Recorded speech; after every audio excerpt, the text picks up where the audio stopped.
এক দরবেশ নদীর পাড়ে বসেছিল।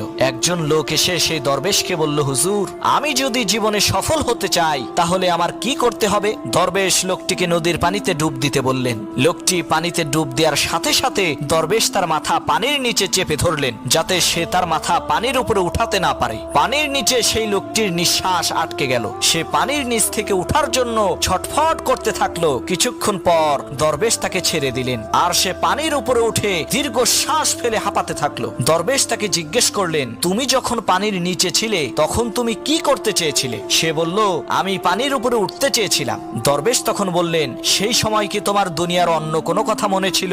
সেই লোকটি বলল, না, দুনিয়ার কোনো কিছুর কথাই আমার মনে ছিল না। আমার শুধুমাত্র একটাই উদ্দেশ্য ছিল যে আমি কিভাবে পানির নিচ থেকে উপরে উঠে আমার প্রাণ রক্ষা করব। দরবেশ বললেন, এইভাবে একটা লক্ষ্য আর উদ্দেশ্য নিয়ে কাজ করো, তাহলেই তুমি সফল হতে পারবে।